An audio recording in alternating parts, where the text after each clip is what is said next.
بسم اللہ الرحمن الرحیم۔ آج کا ہمارا یہ کوچنگ کلاس حضور صلی اللہ علیہ وسلم کی سیرت کے حوالے سے ہیں۔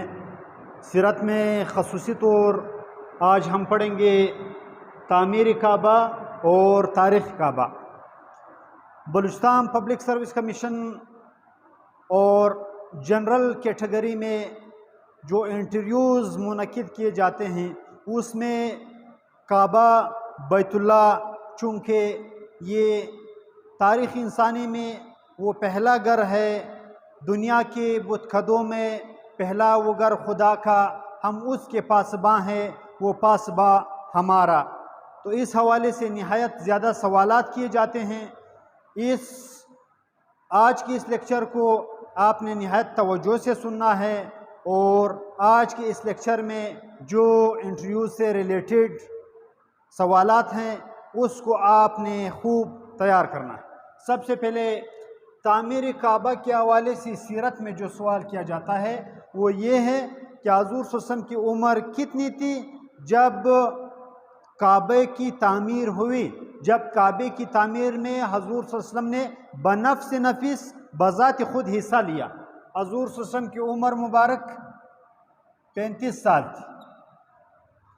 حضور صلی اللہ علیہ وسلم کی عمر 35 سال تھی جب حضور صلی اللہ علیہ وسلم نے تعمیر کعبہ میں حصہ لیا، اور باقاعدہ بنفس نفس اپنے دست مبارک سے جنت کا فطر حجر اسود جس کو کہا جاتا ہے اس کو کعبے میں فٹ کیا۔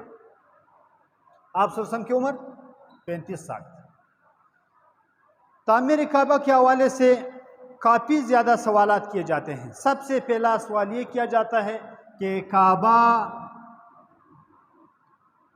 جو یہ چوکور عمارت ہے اس کو کعبہ کیوں کہا جاتا ہے؟ اس لیے اس کو کعبہ کیا کہا جاتا ہے کیونکہ جیومیٹری میں ہم ایک اصطلاح پڑھتے تھے، جیومیٹری میں ایک ٹرمینالوجی تھی جس کو مکعب کہا جاتا تھا۔ مکعب کعبے کی جو ڈیزائن ہے، کعبہ جو ڈیزائن ہوا ہے اس کی جو شکل ہے وہ مکعب نما ہے۔ اور مکعب کیا ہوتا ہے؟ مکعب کے مقابلے میں مربع ہے جس کے چاروں کونے، چاروں سائڈ برابر ہوتے ہیں، جبکہ مکعب میں ایک سائڈ لمبا ہوتا ہے اور دوسرا سائڈ ذرا چھوٹا ہوتا ہے، اس کو مکعب کہا جاتا ہے۔ اگر آپ کعبے کو دیکھیں گے، کعبے کے ڈیزائن کو دیکھیں گے، اس کی لمبائی چوڑائی کو دیکھیں گے تو کعبہ آپ کو اس شکل کا نظر آئے گا۔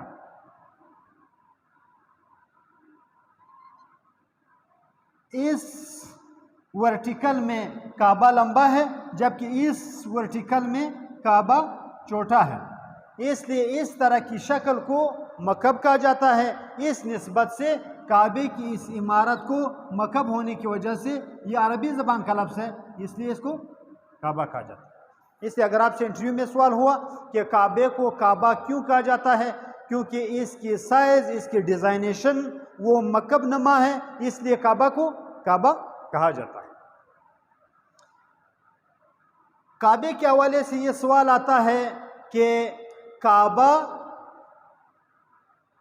جو عمارت ہے، جو بلیک عمارت ہے، جو سٹون سے بنی ہوئی عمارت ہے، یہ کیا کہلاتی ہے؟ یہ زمین کی ناپ کہلاتی ہے۔ آج کا ہمارا لیکچر تاریخ کعبہ کے حوالے سے ہے، اس لیے آپ اس کو خوب نوٹ کر لیں۔ کعبہ دنیا کی ناپ کہلاتا ہے۔ ناپ کیوں کہلاتا ہے؟ مولانا ابوالکلام آزاد اپنی کتاب میں لکھتے ہیں کہ ناپ، یہ جو ناپ ہوتا ہے انسانی باڈی میں، یہ باڈی کے درمیان میں نہیں ہوتا ہے۔ اس لیے آپ آپ ایک گلوب لے لیں، گلوب میں آپ کو نظر آ جائے گا کہ کعبہ واقعی دنیا کی ناپ کہلاتا ہے۔ یہ دنیا کے مکمل سینٹر میں نہیں ہے بلکہ ایک سائڈ پر ہے، یہ دنیا کی ناپ کہلاتا ہے۔ کعبہ جغرافیکلی آپ دیکھیں، یہ کعبہ دنیا کی ناپ کہلاتا ہے۔ اس کے حوالے سے سوال یہ کیا جاتا ہے کہ اگر کعبہ دنیا کی ناپ کہلاتا ہے، اس کی روحانی وجہ کیا ہے؟ یہ آپ سے کمیشن میں سوال ہو سکتا ہے۔ کعبہ دنیا کی ناپ کہلاتا ہے، اس کی روحانی وجہ کیا ہے؟ اس کی روحانی وجہ یہ ہے کہ جس طرح ناپ کے ذریعے مادر کے پیٹ میں، والدہ کے پیٹ میں بچے کو روزی ملتی ہے، وہاں سے بچے کو ڈائٹنگ ملتی ہے۔ بالکل اسی طریقے سے حضور صلی اللہ علیہ وسلم فرماتے ہیں روزانہ آسمانوں سے 120 رحمتیں کعبے پر نازل ہوتی ہے۔ کعبے کی عمارت پر روزانہ 120 رحمتیں آسمانوں سے نازل ہوتی ہیں۔ کتنی رحمتیں؟ 120 رحمتیں اللہ تعالیٰ کی طرف سے نازل ہوتی ہیں۔ یہ رحمتیں 80 رحمتیں کعبے کا طواف کرنے والوں کو ملتی ہے، جبکہ 40 رحمتیں دنیا کے مساجد پر تقسیم کی جاتی ہے، اور دنیا کے مساجد میں جو انسان نماز باجماعت ادا کرتے ہیں یہ رحمتیں ان کو ملتی ہیں، ان کے ساتھ ان کے گھروں تک جاتی ہے۔ تو یہ ہوا اس کی روحانی وجہ۔ جس طرح انسانی بدن میں ناپ کے ذریعے والدہ کے پیٹ میں بچوں کی ڈائٹنگ ہوتی ہے، وہاں سے خوراک جاتی ہے، بالکل اسی طریقے سے روحانی خوراک روزانہ کی بنیاد پر کعبے پر 120 رحمتوں کی شکل میں نازل ہوتی ہے، اور یہ پھر دنیا کے مساجد پر تقسیم کر دی جاتی ہیں۔ اس لیے بھی کعبہ دنیا کی ناپ کہلاتا ہے۔ آپ سے انٹرویو میں یہ پوچھا جائے گا کہ کعبہ جو کائنات میں جو اچھا یہ بھی آپ سمجھنے کی کوشش کریں، سب سے پہلے سر زمین پر، اس زمین پر پانی ہی پانی تھا۔ کیا تھا؟ پانی ہی پانی تھا۔ سب سے پہلے کعبے یہ جو آج موجودہ آپ کو عمارت نظر آ رہی ہے روحانی طور پر، یہ میٹھا فزکس ہے، یہ فزکس نہیں ہے۔ میٹھا فزکس کیا ہوتا ہے؟ میٹھا فزکس وہ باتیں ہوتی ہیں، وہ روحانی باتیں ہوتی ہیں جو فزکس سے ماورا ہے، جو فزکس سے اوپر ہے۔ فزکس ڈیل کرتی ہے، ڈسکس کرتی ہے 4 چیزوں کو، اس میں ٹھوس، مادہ، گیس اور پلازما کو ڈسکس کیا جاتا ہے، جبکہ میٹھا فزکس میں، جس کو میٹھا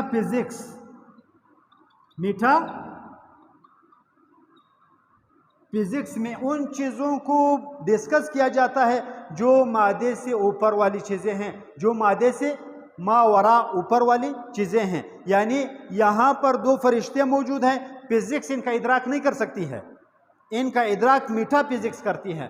تو یہاں پر جو آپ کو کعبے کی عمارت نظر آ رہی ہے، یہاں سے سب سے پہلے جب زمین پر پانی ہی پانی تھا، اللہ تعالیٰ نے زمین پر خشکی پیدا کرنے کا ارادہ فرمایا، تو یہاں سب سے پہلے ایک بلبلہ نمودار ہوا۔ اس بلبلے سے یہاں زمین پوری اس جو آپ کو گلوب نظر آتا ہے، جہاں پر آپ کو 21% خشکی نظر آتی ہے، یہ خشکی سب سے پہلے کہاں سے سٹریچ ہوئی، کہاں سے پھیلی؟ کعبے کی عمارت کے آس پاس، یہاں پر بالکل اسی جگہ ایک بلبلہ نمودار ہوا، یہاں سے پھر زمین سٹریچ ہوئی، زمین پھیلی۔ اس لیے بھی کعبے کو ناپ کی حیثیت حاصل ہے، یعنی یہاں سے زمین پھیلی۔ اس کے بعد کعبے کے حوالے سے یہ سوال کیا جاتا ہے کہ کعبے کو، بیت اللہ کو انجینئرڈ کرنے والے کون ہیں؟ سب سے پہلے اس کو کس نے انجینئرڈ کیا؟ سب سے پہلے کعبے کی عمارت کو انجینئرڈ کرنے والے حضرت جبرائیل امین ہیں۔ جبرائیل امین کعبے کو انجینئرڈ کرنے والے ہیں۔ جبرائیل صلی اللہ علیہ وسلم یہاں پر آئے، اپنے پروں کی طاقت سے یہاں پر ایک گہری کھدائی ہوئی، ایک بہت بڑی بنیاد بنائی گئی۔ اس بنیاد کے بنانے میں سب سے بڑا کردار جبرائیل امین کا ہے، اس لیے کعبے کا سب سے پہلا انجینئر یا کس نے انجینئرڈ کیا؟ حضرت جبرائیل امین نے انجینئرڈ کیا۔ تعمیر کس نے کیا؟ کعبے کی تاریخ کعبہ میں کعبے کی 5 مرتبہ تعمیر ہو چکی ہے۔ یہ سوال آپ سے کمیشن میں کیا جا سکتا ہے۔ تاریخ انسانی میں جو موجودہ کعبہ نظر آ رہا ہے، اس کی تعمیر کتنی مرتبہ ہوئی؟ اس کی تعمیر 5 مرتبہ ہوئی ہے۔ سب سے پہلے تعمیر کرنے والے آدم علیہ السلام پلس اس کے پیغمبر بیٹے شیث علیہ السلام۔ آدم علیہ السلام کے وفات کے وقت دنیا کی آبادی یا آدم علیہ السلام اور حوا انا کے جو بچے تھے یا ان کی جو نسل تھی وہ 120 افراد پر مشتمل تھی۔ ان میں سے صرف ایک بیٹے تھے جو پیغمبر تھے، اور وہ کون تھے؟ وہ شیث علیہ السلام ہیں۔ اس لیے کعبے کی تعمیر میں آدم علیہ السلام نے اپنے پیغمبر بیٹے شیخ صلی اللہ علیہ وسلم کو صرف شریک کیا، اس لیے آپ نے انٹرویو میں بتانا ہے کہ کعبے کی سب سے پہلے تعمیر حضرت آدم علیہ السلام نے اپنے پیغمبر بیٹے حضرت شیخ صلی اللہ علیہ وسلم سے مل کر کی۔ اور کعبے کی تعمیر میں کتنے پہاڑوں کے پتھر استعمال ہوئے ہیں یہ آپ سے پوچھا جا سکتا ہے۔ کعبے کی تعمیر میں 5 مقدس پہاڑوں کے، پوری سرزمین سے، پوری زمین کے آس پاس جتنے پہاڑ ہیں اس میں 5 مقدس پہاڑوں کے پتھر استعمال کیے گئے ہیں۔ وہ کون کون سے پہاڑ ہیں؟ سب سے پہلا پہاڑ ہے کوہ جودی، یہ وہ مقدس پہاڑ ہے جس پر حضرت نوح علیہ السلام کی کشتی ٹھہری تھی۔ دوسرے نمبر پر دوسرا پہاڑ ہے جس کے پتھر لا کر کعبے کی بنیادوں میں ڈالے گئے تھے، کوہ سینا، فلسطین کا ایک پہاڑ ہے، مشہور پہاڑ ہے، وادی سینا میں واقع ہے۔ یہ وہ وادی ہے جہاں پر موسیٰ علیہ السلام کے ساتھ ان کی قوم بنی اسرائیل آ کر ٹھہری تھی۔ اور تیسرا پہاڑ ہے کوہ زیتون، یہ بھی فلسطین کا ایک مشہور پہاڑ ہے جس کو کوہ زیتا بھی کہا جاتا ہے اور کوہ زیتون بھی کہا جاتا ہے۔ چوتھا پہاڑ جس کے پتھر کعبے کی بنیادوں اور کعبے کی تعمیر میں آدم علیہ السلام نے استعمال کیے وہ ہے کوہ ہیرا۔ جبل ابو قبیس میں جو پہاڑ واقع ہے جس پر سب سے پہلی وہی نازل ہوئی کوہ ہیرا، اور آخری جو پہاڑ ہے جو مقدس پہاڑ ہے جس کے پتھر بیت اللہ کی تعمیر میں استعمال ہوئے ہیں وہ ہے طور، جس پر موسیٰ علیہ السلام اللہ تعالیٰ کے ساتھ کلام کرتے تھے۔ تو بیت اللہ کی تعمیر میں 5 مقدس پہاڑوں کے پتھر استعمال ہوئے ہیں اور سب سے پہلی تعمیر حضرت آدم علیہ السلام نے کی۔ کعبے کی دوسری تعمیر کے بارے میں آپ سے پوچھا جا سکتا ہے، دوسری تعمیر کب ہوئی اور کس نے کی؟ جب نوح علیہ السلام کی بددعا کی وجہ سے پوری سرزمین پر سیلاب آیا، طوفان آیا، پانی برسا تو کعبے کی عمارت کو نقصان پہنچا، کعبے کی مکمل عمارت وہ ڈھا دی گئی، وہ تباہ ہوئی، جس کی وجہ سے دوسری تعمیر حضرت ابراہیم علیہ السلام نے کی۔ حضرت ابراہیم علیہ السلام یہ بیت اللہ کی کعبے کی دوسری تعمیر ہے، پلس اپنے پیغمبر بیٹے حضرت اسماعیل علیہ السلام کو ساتھ ملا کر یہاں پر بھی 2 باپ بیٹے پیغمبر بیٹے ان کے ساتھ شامل ہیں۔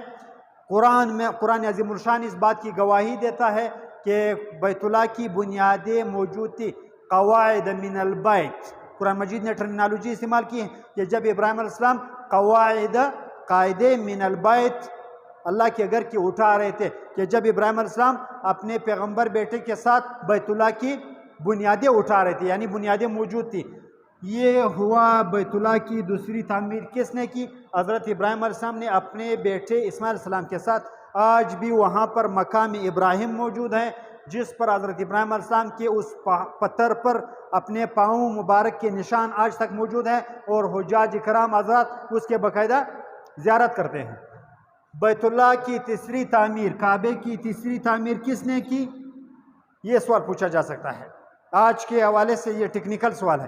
کعبے کی تیسری تعمیر قریش نے کی، اور وہ یہ تعمیر ہے جس میں حضور صلی اللہ علیہ وسلم نے بنفس نفیس حصہ لیا۔ سوال اس طرح سے سوال اس ترتیب سے بھی ہو سکتا ہے کہ بیت اللہ کی تعمیر آج تک 5 مرتبہ ہو چکی ہے، وہ کون سی تعمیر تھی جس میں حضور صلی اللہ علیہ وسلم نے بھی حصہ لیا؟ وہ بیت اللہ کی تیسری تعمیر تھی جس کو تعمیر قریش کہا جاتا ہے۔ بیت اللہ کو تیسری مرتبہ قریش نے تعمیر کیا۔ قریش کے ساتھ حضرت محمد صلی اللہ علیہ وسلم ایک پیغمبر بھی شامل تھے، اس میں پیغمبر کا پسینہ بھی شامل تھا۔ حضور صلی اللہ علیہ وسلم نے بنفس نفیس، یہ بھی سوال کیا جاتا ہے کہ حجر اسود کس نے پٹ کیا؟ حجر اسود کو پٹ کرنے والے وہ کون تھے؟ وہ حضور صلی اللہ علیہ وسلم تھے۔ کعبے کی چوتھی تعمیر کس نے کی؟ چوتھی تعمیر حضرت زبیر بن العوام کے بیٹے اور مسلمانوں کے خلیفہ حضرت عبداللہ بن زبیر نے کی۔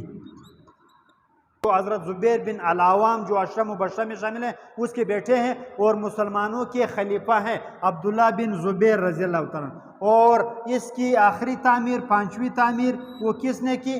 وہ خلیفہ بن امیہ کے خلیفہ ہے، ایک مشہور خلیفہ ہے خلیفہ ولید بن عبد الملک۔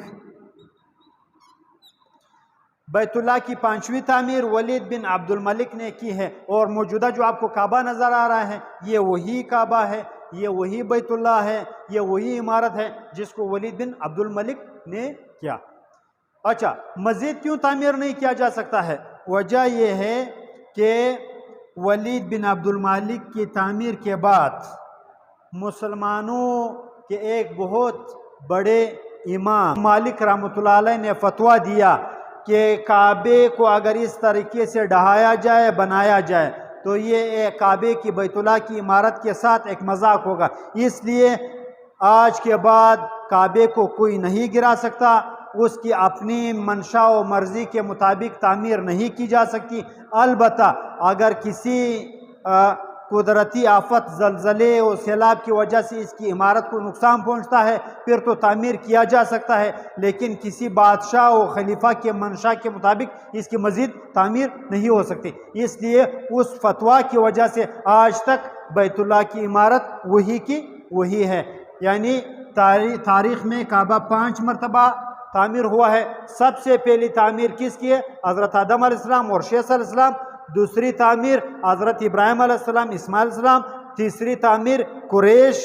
چوتھی تعمیر عبداللہ بن زبیر رضی اللہ عنہ، اور 5ویں تعمیر ولید بن عبد الملک کی ہے۔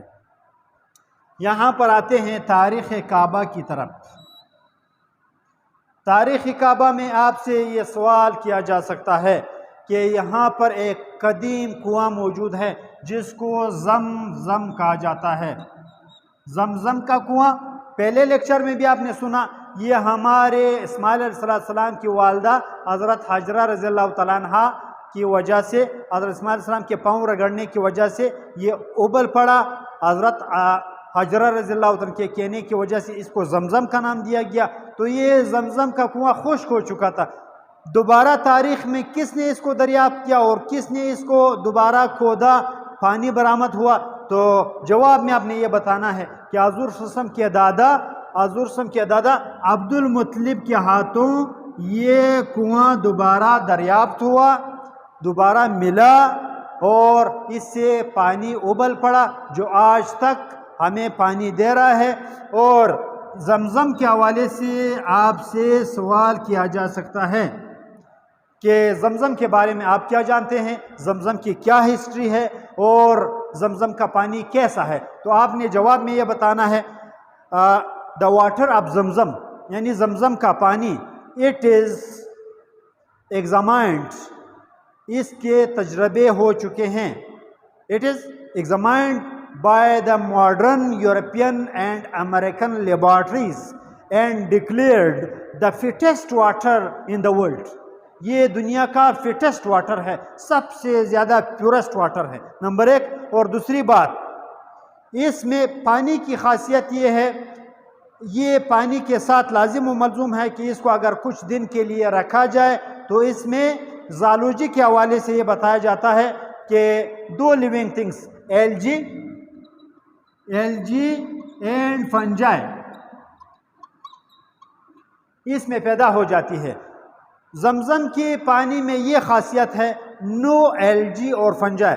یورپین اور امریکن لیبارٹری اس کو پروو کر چکی ہے، اس پر اپنی سند تصدیق ثبت کر چکی ہے کہ نو ایلجی اور fungi can survive in this water, algae اور فنجائی اس میں نہیں آ سکتے۔ اور اس کی تیسری خصوصیت یہ ہے کہ بڑے بڑے موٹر لگے ہوئے ہیں، ایک چھوٹا سا کنواں ہے، سب سے اس کی لمبائی 10-15 میٹر ہے، لیکن ہیوی موٹر اس پر لگے ہوئے ہیں، اور ڈیلی کی بنیاد پر وہ ہزاروں کے حساب سے پانی جو ہے لیٹرز وہ نکالا جا رہا ہے، اور پوری دنیا میں حجاج اکرام اس کو سپلائی کر رہے ہیں۔ حتیٰ میں خود اپنا تجربہ بتاتا ہوں، 1984 میں ہمارے دادا محترم حج پر گئے، وہ پانی 2008 تک، 1984 سے 2008 تک یعنی پورے 24 سال تک ہمارے گھر میں پڑا رہا، لیکن وہ ہم اس کو پیتے تھے لیکن وہ خراب نہیں ہوا تھا، اس کا ذائقہ بالکل اور اس کا جو فلیور ہے وہ قطعاً چینج نہیں ہو سکتا، یہ بھی اس کی خصوصیات ہیں۔ تو زمزم کے حوالے سے یہ سوالات کیے جاتے ہیں آپ سے۔ تاریخ کعبہ کے حوالے سے یہ بھی سوال ہوتے ہیں کہ کعبہ پر جو غلاف چڑھایا جاتا ہے، جو غلاف ہر سال چینج ہوتا ہے، اس کا آغاز کس نے کیا؟ اس کا آغاز عرب کے ایک بادشاہ، عرب کے ایک حضور صلی اللہ علیہ وسلم کی نبوت سے قبل ایک بادشاہ تھے جس کا نام طبع حمیری تھا۔ سب سے پہلے کعبے پر غلاف جو چڑھایا وہ طبع حمیری نے چڑھایا۔ اس کے علاوہ کعبے کے حوالے سے سوال آپ سے کیا جا سکتا ہے کہ کعبے کے ارد گرد ایک چکر لگانے کو کیا کہا جاتا ہے، اور کعبے کے ارد گرد 7 چکر لگانے کو کیا کہا جاتا ہے؟ ایک چکر لگانے کو شوط کہا جاتا ہے اور 7 چکر لگانے کو طواف کہا جاتا ہے۔ کعبے کی جغرافیکل پوزیشن کے حوالے سے یہ بھی آپ سے پوچھا جا سکتا ہے کہ کعبے کے ارد گرد جو طواف کے لیے جگہ بنی ہوئی اس کو کیا کہا جاتا ہے؟ اس کو مطاف کہا جاتا ہے۔ اس کے علاوہ حرم کے حوالے سے آپ سے سوال ہوتا ہے کہ حرم سے کیا مراد ہے؟ حرم سے مراد ہے حرمت والی جگہ، حرم سے مراد حرمت والی جگہ۔ اس کے علاوہ یہ سوال ہم سے بھی ہوا، ٹیکنیکل سوال آپ سے بھی کیا جا سکتا ہے کہ حرم کے حدود کیا ہے؟ حرم کے حدود بیان کرے، ڈسکس دا ایریا آف حرم۔ تو آپ نے کیا بتانا ہے کہ حرم کے حدود یہ بیت اللہ ہے، یہ کعبہ ہے، اور کعبے کے آس پاس یہاں پر 4 قسم کے حدود ہیں۔ 4 حدود ہیں، کون کون سے؟ ایک سائڈ پر 9 میل ہے کعبے کے ارد گرد حرم کے حدود۔ حرم کیا ہے؟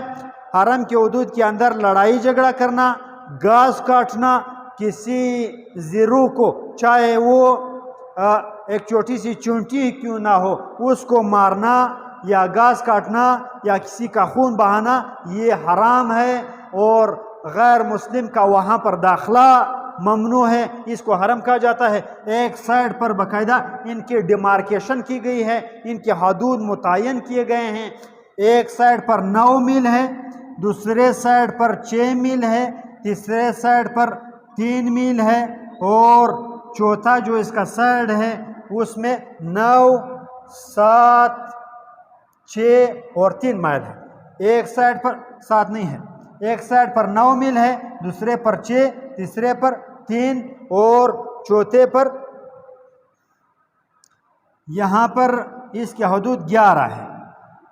کعبے کے 4 سائڈ ہیں، بیت اللہ کے آس پاس 4 سائڈ ہیں، ایک سائڈ پر 11 مائل، دوسرے پر 9، تیسرے پر 6 اور چوتھے سائڈ پر 3 میل حدود ہے۔ یعنی اگر میں یہاں پر نقشہ بنا لوں، یہ بیت اللہ ہے، اور ایک سائڈ چونکہ 11 ہے، دوسرا سائڈ 9 ہے، اور تیسرا سائڈ اس طرح 3 ہے، اور چوتھا سائڈ 6 ہے۔ یعنی ایک سائڈ چھوٹا، ایک بڑا، ایک کچھ زیادہ بڑا اور کچھ درمیانی بڑا۔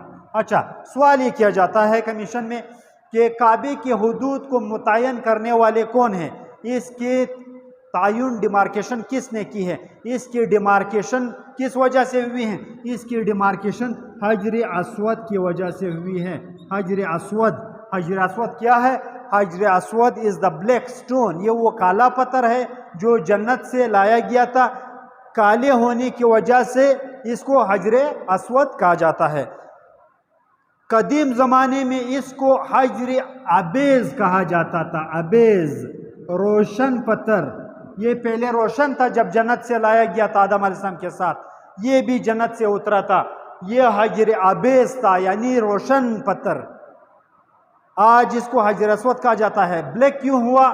روایت یہ ہے کہ انسانوں کے جو انسان طواف کرتے ہیں ہزاروں لاکھوں سال سے، ان کے گناہوں کو ایبزارب کرنے کی وجہ سے with the passage of time یہ آہستہ آہستہ کالا ہونا شروع ہوا، اور آج کل آپ دیکھیں، آپ یوٹیوب میں سرچ کریں، یہ مکمل کا مکمل بلیک ہے۔ وجہ کیا ہے؟ انسانوں کے گناہوں کو ایبزارب کرنے کی وجہ سے یہ بلیک ہوا۔ اچھا، کعبے کے حرم کے حدود کے ڈیمارکیشن کس طریقے سے ہوئی؟ اس طریقے سے ہوئی، جب آدم علیہ السلام کے ساتھ یہ پتھر آیا، پتھر کو سب سے پہلے انہوں نے کعبے کی چھت میں فکس کیا۔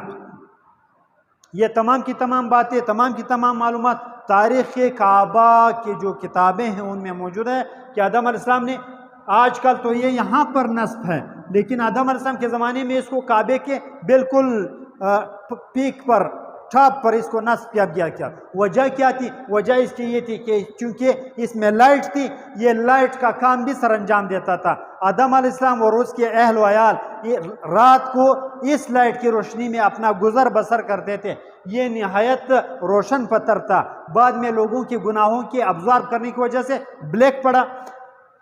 اچھا، حدود حرم کے حوالے سے ہم بات کر رہے ہیں، یعنی ایک سائڈ پر 11 میل کیوں ہیں، دوسرے سائڈ پر 3 میل کیوں ہیں، تیسرے پر 6 کیوں ہیں، یہاں پر 9 کیوں ہیں؟ وجہ یہ ہے کہ جس سائڈ پر 3 میل ہے، جہاں جہاں تک، جہاں آپ نے جواب میں یہ بتانا ہے، جہاں جہاں تک حجر عبیز یا اس روشن پتھر کی روشنی جہاں تک پھیلی، وہاں تک آج حدود حرم کے تعین کر دیا گیا ہے۔ یہ قدیم زمانوں سے، آدم علیہ السلام کے زمانے سے کر دی گئی۔ وجہ کیا تھی؟ وجہ یہ تھی کہ جس سائڈ پر چھوٹی چھوٹی پہاڑیاں تھیں یا گھنے جنگل تھے، چونکہ انسان نیا آباد ہوا تھا، زمین پر جنگل ہی جنگل تھے، جہاں پر درخت ہی درخت تھے، کھجور اور کیکر کے درخت تھے، تو اس سائڈ پر روشنی ذرا کم پھیلی، اس لیے اس کی ڈیمارکیشن 3 مائل۔ لیکن جس سائڈ پر پتھر، بڑے بڑے پتھر اور بڑے بڑے چٹان، چھوٹی چھوٹی پہاڑیاں اور درخت وغیرہ کم تھے، اس سائڈ پر 11 مائل یا 9 مائل۔ اس لیے کعبے کی ڈیمارکیشن اس وجہ سے کی گئی ہے، جہاں جہاں تک اس پتھر کی روشنی پھیلی، وہاں وہاں تک آج کل حدود حرم واقع ہے۔ آج کے لیکچر میں بس اتنا ہی۔ اس کے بعد اگلے آنے والے لیکچر میں کعبے کی ہسٹری کو مزید بھی دیکھیں گے اور سیرت کو بھی ساتھ ساتھ چلائیں گے۔